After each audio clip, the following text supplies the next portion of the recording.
Imagine करें आप एक बोट पर अपनी फैमिली के साथ नीले समुद्र में छुट्टियां गुजारने गए हैं। चारों तरफ दूर दूर तक पानी फैला हुआ है और सब कुछ नॉर्मल दिखाई देता है, लेकिन तभी एक लम्हे में सब कुछ बदल जाता है। अचानक समुद्र का पानी कहीं गायब हो जाता है और आप समुद्र के नीचे की वीरान जमीन पर फंस जाते हैं। ऐसे में आपके दिमाग में कई सवाल आने लगते हैं। आखिर समुद्र का सारा पानी कहाँ गया? क्या ये पानी दोबारा वापस आएगा? तो चलिए इन सभी सवालों के जवाब जानते हैं उस फिल्म से जो आपको सांस रोकने पर मजबूर कर देगी। कहानी की शुरुआत में हम एक फैमिली को देखते हैं जो एक बोट पर कैरिबियन ओशन के बीचों बीच मौजूद होती है। ये फैमिली बेन नाम के लड़के का बर्थडे सेलिब्रेट करने के लिए समुद्र के बीच आई होती है, एक यादगार पल बनाने के लिए। वो सभी बहुत खुश थे, लेकिन उन्हें पता नहीं था कि ये खुशी कुछ ही देर की मेहमान है। कुछ पल तक सब कुछ नॉर्मल चलता है। जब वो सभी समुद्र का खूबसूरत व्यू एंजॉय कर रहे थे तो बेन की मॉम समुद्र में स्विमिंग करने के लिए जंप कर देती है, जबकि बेन और उसके फादर फिशिंग करने में बिजी थे। लेकिन तभी अचानक बेन की मॉम जूलिया को समुद्र में ऐसा महसूस होता है जैसे कोई बड़ी सी चीज उसके आसपास चक्कर लगा रही हो। वो इधर उधर देखती है, लेकिन उसे कुछ भी दिखाई नहीं देता। और फिर अचानक कोई उसे समुद्र के नीचे खींच लेता है। साथ ही उनके बोट पर रखे इक्विपमेंट्स भी तेजी से अपनी दिशा बदलने लगते हैं, जैसे वहां कुछ बड़ा हो रहा हो। बेन और टॉम इस बदलते हालात को ठीक से समझ नहीं पाते, क्योंकि वो दोनों फिशिंग करने में बिजी होते हैं। वहीं जूलिया देखती है कि वह अपने बोट से कुछ ही सेकंड्स में काफी दूर आ गई है और अब वह डूब रही है। वह खुद को बचाते हुए टॉम को जोर जोर से आवाजें देने लगती है, लेकिन जूलिया बोट से काफी दूर होने की वजह से उसकी आवाज पर किसी का भी ध्यान नहीं जाता। और तभी जूलिया को महसूस होता है कि समुद्र का पानी तेजी से पीछे की ओर जा रहा है। वह घबराकर अपनी बेटी कैसी को आवाज देने लगती है, लेकिन कैसी ने हेडफोन लगा रखे होते हैं और वो सनलाइट एंजॉय कर रही होती है। बेन, कैसी और टॉम तीनों को यह तक नहीं पता होता कि जूलिया स्विमिंग करने के लिए समुद्र में उतरी है। जूलिया धीरे धीरे उनसे और दूर होती जा रही थी। जब टॉम और बेन को जूलिया की आवाजें सुनाई देती हैं, तो दोनों तुरंत बोट लेकर उसकी तरफ बढ़ते हैं। काफी कोशिशों के बाद वो उसे बोट के करीब पहुंचा पाते हैं और आखिरकार बेन और कैसी मिलकर जूलिया को बोट पर खींच लेते हैं। इस तरह जूलिया की जान बच जाती है। अब बोट पर टॉम अपनी बेटी कैसी पर गुस्सा करता है। वह कहता है, तुम्हारा ध्यान कहाँ था? मैंने तुमसे कहा भी था जब तुम्हारी मॉम स्विमिंग करने जाए तो तुम उन पर नजर रखो। कैसी सॉरी बोलती है और कहती है, मैंने हेडफोन लगा रखे थे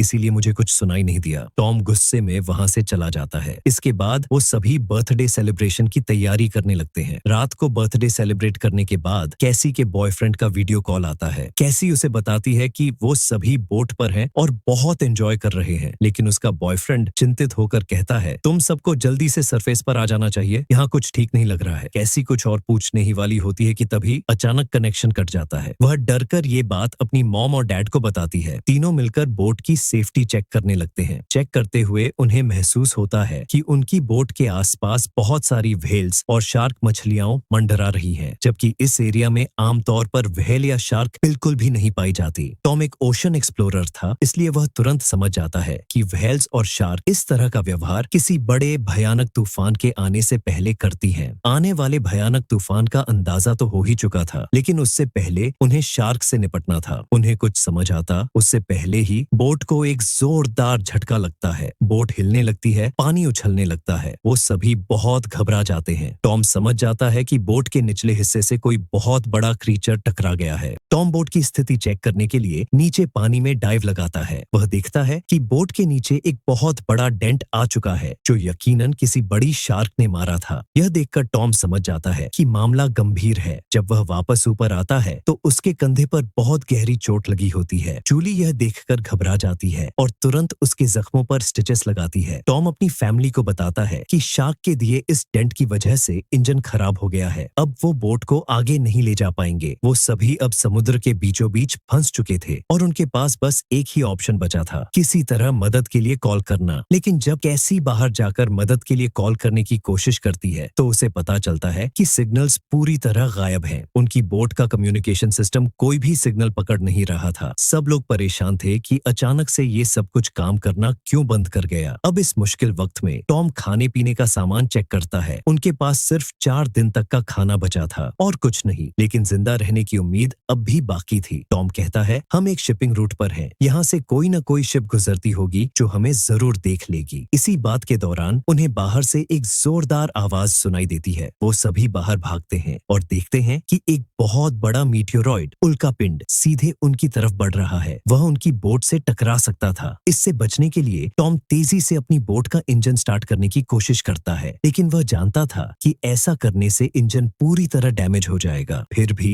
उसके पास कोई दूसरा विकल्प नहीं था। अगर उसने इंजन नहीं चलाया तो वह मीटियोरॉइड सीधे बोट से टकरा जाता। टॉम इंजन स्टार्ट करता है, बोट तेजी से दिशा बदलती है और उल्कापिंड पास से गुजर जाता है। लेकिन जैसे ही सब राहत की सांस लेते हैं, इंजन पूरी तरह फट जाता है। अब बोट पूरी तरह निष्क्रिय हो चुकी थी। थोड़ी देर बाद टॉम आसमान की तरफ देखता है और कहता है, ये जो चीजें गिर रही हैं, ये मीटियोरॉइड नहीं बल्कि सैटेलाइट्स हैं। इसीलिए अचानक रेडियो और टेलीफोन के सिग्नल्स ने काम करना बंद कर दिया है। वो सभी अभी इस हादसे से संभल भी नहीं पाए थे कि तभी एक और जोरदार धमाका होता है। अब उनके पास कोई रास्ता नहीं था। अपने को बचाने के लिए ये सभी बोट के निचले हिस्से में जाकर लाइफ जैकेट्स पहन लेते हैं, ताकि अगर बोट पलट भी जाए तो वे पानी में डूबे नहीं। बोट अचानक तेज झटके खाने लगती है, दीवारें कांपने लगती हैं। हर किसी के चेहरे पर डर साफ नजर आता है। वो सभी समझ जाते हैं कि अब शायद वो बच नहीं पाएंगे। और तभी एक बहुत ही जोरदार आवाज आती है और सब कुछ अंधेरा हो जाता है। जब उन्हें होश आता है तो वो देखते हैं कि वे जिंदा हैं। हालांकि उन्हें चोटें आई हैं, लेकिन वो अब भी जिंदा हैं। मगर हैरानी की बात ये थी कि अब उनकी बोट के अंदर कई छोटे बड़े सुराख हो चुके थे, लेकिन फिर भी पानी अंदर नहीं आ रहा था। धीरे धीरे जब पूरी फैमिली बोट के बाहर आती है तो जो नजारा उनके सामने होता है उसे देखकर उनके होश उड़ जाते हैं। वे देखते हैं कि उनकी बोट के नीचे पानी ही नहीं है। बोट के आसपास जमीन पर मछलियां पड़ी थीं और उनकी बोट एक वीरान पहाड़ी इलाके में थी, जैसे ये लोग किसी दूसरी दुनिया में आ गए हों। यह जगह पूरी तरह से बदल चुकी थी। जहां कल रात तक पानी था, वे जगह अब ऊंचे ऊंचे पहाड़ों और गड्ढों की तरह दिख रही थी। वे सभी जल्दी यह बात रियलाइज कर लेते हैं कि वे किसी डेजर्ट में नहीं बल्कि अभी भी समुद्र के बीचों बीच हैं। समुद्र का सारा पानी यहाँ से किसी दूसरी जगह शिफ्ट हो गया है। अब टॉम जल्दी से अपना कंपास निकालता है और दिशा देखने लगता है। वह समझ जाता है कि यह जरूर धरती के साथ कुछ गड़बड़ हुई है। धरती के पोल्स बदल गए हैं। उसे यह सोचकर बहुत दर्द होता है कि इस सब के बीच जो इंसान जमीन पर जिंदा थे वे सब मारे गए होंगे। यह बात केसी को बहुत ज्यादा तकलीफ देती है। वह अपने आप को केबिन में बंद कर लेती है, क्योंकि उसे पता चल चुका था कि उसका बॉयफ्रेंड अब इस दुनिया में नहीं है। उसके बाद टॉम रेडियो के जरिए किसी से कांटेक्ट करने की कोशिश करता है। उम्मीद तो उसे थी कि सामने से कोई रिस्पॉन्स नहीं आएगा, लेकिन सरप्राइजिंगली उसे रिस्पॉन्स मिलता है। यह रिस्पॉन्स उसे एक कैप्टन ने दिया था जिसका नाम नाटो था। वह भी समुद्र के शिफ्ट होने की कहानी जानता था, क्योंकि वह भी टॉम की फैमिली की तरह अपनी सबमरीन में था। टॉम कैप्टन से पूछता है कि अब इस सिचुएशन में हमें क्या करना चाहिए। यहाँ कैप्टन उन्हें वह बात बताता है जिससे उनके पैरों तले जमीन खिसक जाती है। कैप्टन टॉम को बताता है कि पृथ्वी के जो पोल्स हैं वे लगभग 1 हफ्ते में फिर से अपनी जगह वापस आ जाएंगे। यानी 1 हफ्ते बाद समुद्र वापस अपनी जगह पर आएगा और उस समय उसकी लहरें बहुत खतरनाक होंगी। इसलिए कैप्टन टॉम से कहता है, मेरी सबमरीन के अंदर मेरा एक साथी मारा गया है और यहाँ पर सिर्फ 2 लोगों की ही जगह है। मैं एक आदमी को तो रख सकता हूँ, लेकिन एक को बाहर रहना पड़ेगा। अगर तुम अपने खाने का सारा स्टॉक मुझे दे दो तो मैं तुम्हारे परिवार के एक सदस्य को अंदर आने दे सकता हूँ। टॉम ये बात मान लेता है। कैप्टन उसे मैन्युअली मैप पर अपनी लोकेशन समझा देता है। इसके बाद टॉम उस सबमरीन की लोकेशन का अंदाजा लगाता है और अपनी वाइफ को बताता है कि हम सिर्फ 2 दिन में वहां तक पहुंच जाएंगे। यानी समुद्र का पानी वापस आने से पहले हम अपने बच्चों को सही सलामत वहां तक पहुंचा सकते हैं। इस तरह से हमारे दोनों बच्चों की जान बच सकती है। अगली सुबह पूरी फैमिली अपने सफर के लिए तैयार थी। तभी टॉम देखता है कि दूर से एक अजीब सा आदमी अपने डॉग के साथ उनकी तरफ चला आ रहा है। टॉम ध्यान से देखता है कि वह आदमी उस पर अटैक कर लेता है और यह चीज दूर खड़ी जूली भी देख लेती है। वह आदमी अपने पास पड़े हुए चाकू से टॉम पर हमला करता है और उसकी जान ले लेता है। उसके बाद वह आदमी जूली की तरफ बढ़ता है। अब अपने हस्बैंड को तो जूली नहीं बचा पाती, लेकिन वह जल्दी से बोट के अंदर जाती है और केबिन में अपने दोनों बच्चों को लॉक कर देती है। उसके बाद वह केसी को एक फ्लेयर गन देती है और कहती है, इसका यूज तब करना जब हम बहुत ही मुश्किल हालत में हों। अब ये बात हो ही रही थी कि वह आदमी उनकी बोट तक पहुंच जाता है। उससे बचने के लिए जूली बाथरूम के अंदर चली जाती है। अब यहाँ पर वह किलर उनकी बोट पर सर्च करना शुरू कर देता है। जैसे ही उसे वहाँ खाना मिलता है वह खाना शुरू कर देता है। वह खाने पर ऐसे टूट पड़ता है जैसे वह पिछले कई दिनों से भूखा हो। खाना खाने के बाद जब वह जूली को ढूंढने लगता है तो वह सीधा केबिन की तरफ जाता है, लेकिन वहां जाकर उसे पता चलता है कि जहां से आवाज आ रही थी वहां कोई भी नहीं है। दरअसल जूली बोट में हुए छेद से निकलकर वहां से बाहर जा चुकी थी, लेकिन उस आदमी का जो डॉग था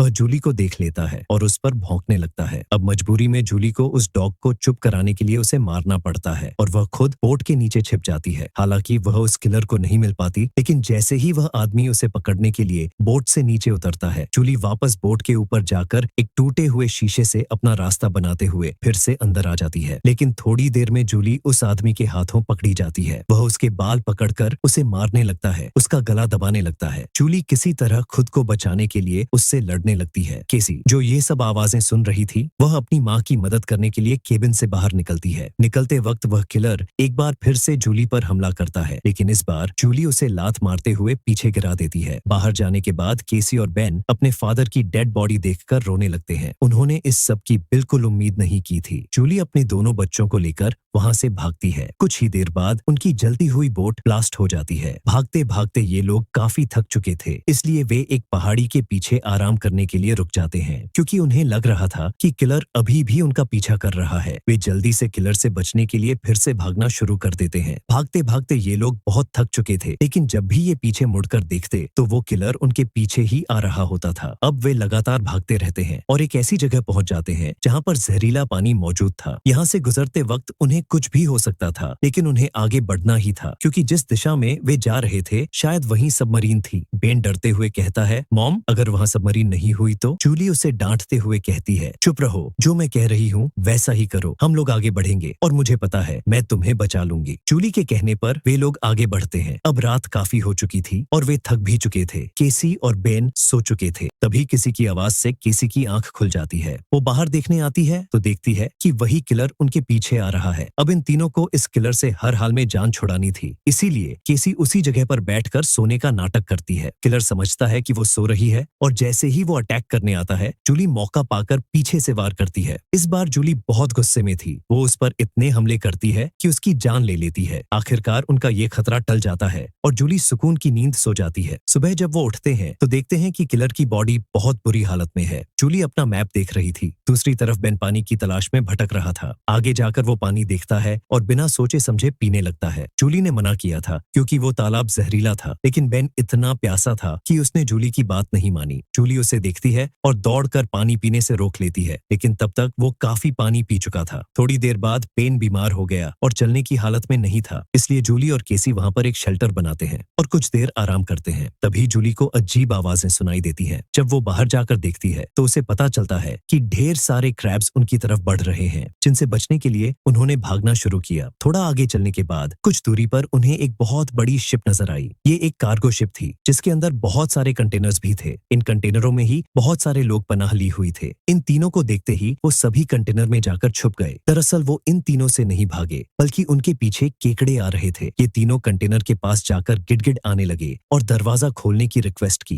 लेकिन वो उनके लिए दरवाजा नहीं खोलते। दूसरी तरफ केकड़ों की एक बहुत ही बड़ी सेना उनके पीछे थी, इसलिए अब उन्हें खुद कुछ करना होगा। उनके पास कोई और रास्ता तो था नहीं, इसलिए जूलियन और उसके दोनों बच्चे कंटेनर के ऊपर चढ़ने का फैसला कर लेते हैं। जूलियन पहले अपने दोनों बच्चों को कंटेनर के ऊपर चढ़ाती है। अब जूलियन जैसे ऊपर चढ़ती है तो एक केकड़ा आकर उसे पैर पर काट लेता है, लेकिन वो जैसे तैसे करके उसे अपना पाम छुड़ाकर ऊपर चढ़ जाती है। अब जूलियन अपने जख्म को अपने स्कार्फ से बांध लेती है। उसके बाद वो बेहोश हो जाती है। केसी और बेन देखते हैं कि केकड़े उस कंटेनर को काटते हुए उसके अंदर चले गए और उसके अंदर मौजूद लोगों पर इन केकड़ों ने हमला कर दिया। अब वो लोग अपने पास मौजूद हथियारों से केकड़ों को मारने की कोशिश तो करते हैं, लेकिन केकड़ों की तादाद बहुत ज्यादा थी। ये लोग उनके सामने टिक नहीं पाते। केकड़े कंटेनर के अंदर मौजूद सभी लोगों को मार देते हैं।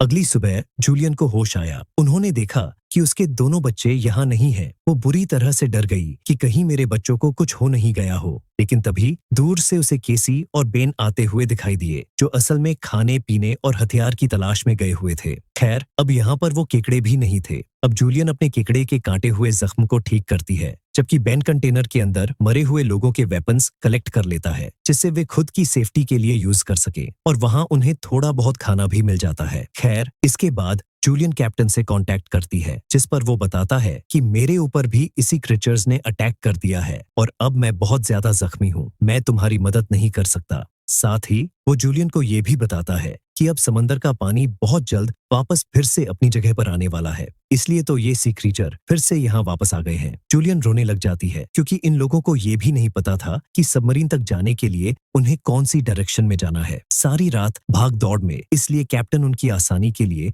अपनी फ्लेयर गन से हवा में फायर करता है और बेन उसे देख लेता है, मगर वो जगह उनसे बहुत दूर थी। ये लोग तेजी से सबमरीन की तरफ बढ़ने लगते हैं, लेकिन अभी तक वहां तक पहुंचना नामुमकिन लगने लगा, क्योंकि वहां पहुंचने तक उन्हें एक चट्टानी रास्ते से गुजरना पड़ता है, जहां से गुजरते हुए उन्हें शायद फिर से उन केकड़ों का सामना करना पड़ सकता है, जिससे उनकी जान जा सकती थी। केसी को भी अपनी माँ पर तरस आने लगता है कि उनकी माँ का क्या होगा। कैप्टन तो हम तीनों में से मुझे और मेरे भाई को सबमरीन में रख लेगा, लेकिन जूलियन का क्या होगा, क्योंकि अब कुछ ही देर में पानी आने वाला है। ये सब सोचने की जरूरत नहीं, जब हम सबमरीन तक पहुंच जाएंगे तो वहां डिसाइड करेंगे कि हमें क्या करना है। चलो आगे बढ़ो। वहां से आगे बढ़ते हुए उनकी किस्मत उन्हें एक बार फिर से धोखा देती है, जहां जूलियन जो सबसे पीछे थी उसके आगे आकर एक बड़ा सा पत्थर गिर गया और वो वहीं पर फंस जाती है। अब केसी अपनी माँ के बिना आगे नहीं बढ़ना चाहती थी, लेकिन वो उसे कसम देती है कि तुम हर हाल में खुद को और अपने भाई को बचाओगी। अब इसलिए केसी अपने भाई को लेकर आगे बढ़ने लगती है। जब वे लोग सबमरीन तक पहुंचते हैं तो उन्हें वहां पर कोई भी नहीं मिलता। ये दोनों जोर जोर से सबमरीन का दरवाजा खटखटाने लगते हैं, लेकिन तभी पीछे से कैप्टन आता है, जो बुरी तरह से जख्मी था। कैप्टन ने बताया, देखो सबमरीन में 3 लोग बैठ सकते हैं और मेरे बचने के चांस बहुत कम है, इसलिए अगर मैं सबमरीन में बैठकर पानी से बचते हुए ऊपर सरफेस तक पहुंच भी जाता हूं, तब भी मैं नहीं बच पाऊंगा। ये बात सुनकर केसी जल्दी से वापस पीछे मुड़ गई और तेजी से जूलियन की तरफ आने लगी। वहां फिर से उन केकड़ों का सैलाब आने लगता है, जहां जूलियन अपनी गन से उन सबको शूट करने लगती है, लेकिन कुछ ही देर में उसकी बुलेट्स खत्म हो जाती है। अब इससे पहले कोई क्रीचर आकर उस पर हमला करता, केसी ऊपर से उसे हाथ देती है और आखिर उसकी मदद से जूलियन यहाँ से बाहर निकलने में कामयाब हो जाती है और ये लोग जल्दी से भागते हुए सबमरीन तक आ जाते हैं। अब ये लोग बिना ज्यादा वक्त गंवाए सबमरीन के अंदर बैठ जाते हैं और ये भयानक केकड़े भी उनके पीछे आ जाते हैं, लेकिन तभी एक भयानक बड़ी समुद्री लहर उन्हें अपनी तरफ आती हुई दिखती है, जो कई 100 मीटर ऊंची थी। देखने में यह लहर बहुत खतरनाक लग रही थी। यह तेजी से आकर उनकी सबमरीन से टकराती है और ये लोग सब बेहोश हो जाते हैं। जूली को जब होश आया तो हैरानी की बात यह थी कि उनकी सबमरीन पानी में नहीं थी, बल्कि समुद्र की यह बड़ी लहर उनकी सबमरीन को बहाकर एक शहर में ले आई थी, जो पूरी तरह से तबाह हो चुका था। यह देखकर साफ पता चल रहा था कि जमीन से अब इंसानों का खात्मा हो चुका है। यही सीन दिखाते हुए यह मूवी खत्म होती है। अगर ये वीडियो आपको अच्छी लगी हो तो हमारे चैनल को सब्सक्राइब करना और वीडियो को लाइक करना न भूले। अगली वीडियो में मिलते हैं।